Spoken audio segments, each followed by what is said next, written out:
Madame la présidente, madame la ministre, madame la vice-présidente, madame la rapporteure, chers collègues, à ce jour, aucun accord ne lie la France au Kazakhstan dans le domaine de l'entraide judiciaire en matière pénale.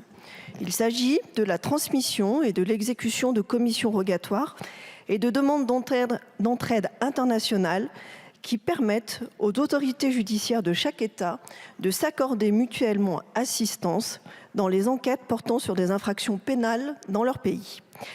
À travers ce projet de loi, il nous est ainsi demandé d'autoriser l'approbation du traité ayant pour objectif de fixer le cadre juridique de cette coopération bilatérale signée le 28 octobre 2021 à Nour-Sultan.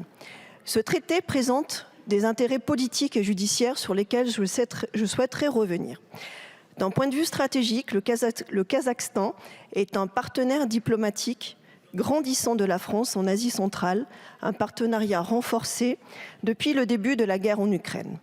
Plus globalement, depuis 2008, nos deux pays sont unis par un traité de partenariat stratégique très étendu qui concerne notamment la politique, nos relations économiques, les affaires culturelles. En matière judiciaire, le Kazakhstan est confronté à des types de criminalité qui, certes, existent ailleurs, mais qui prennent une ampleur particulière dans ce pays. Trafic d'êtres humains, notamment à des fins sexuelles, trafic de stupéfiants, criminalité économique et financière, mais aussi terrorisme. Dès lors, ce traité est une opportunité d'institutionnaliser et de renforcer les échanges entre les autorités judiciaires de nos deux pays pour établir un climat favorable à la résolution d'affaires de nature variée. Il permet aussi à la France de conforter sa place de partenaire privilégié dans cette région ô combien stratégique du monde. Et je ne vais pas revenir sur les arguments qui ont été précédemment développés par mes collègues.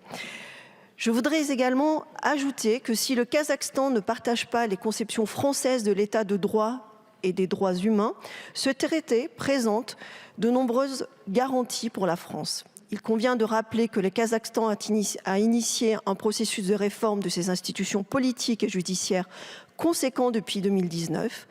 Le dialogue sur les droits humains avec l'Europe a permis de constater que des progrès avaient été menés et doivent se poursuivre.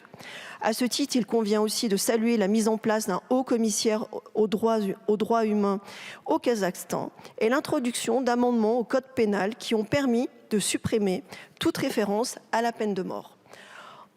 Ensuite, sur les violences faites aux femmes et les droits de la communauté LGBT, la Convention d'Istanbul pourrait être signée d'ici à 2025 et l'homosexualité n'est plus réprimée au Kazakhstan depuis 1998. Enfin, l'accord que nous examinons prévoit des clauses à même de garantir que la coopération judiciaire entre nos deux nations respecte les normes élevées de l'état de droit que la France défend avec ferveur.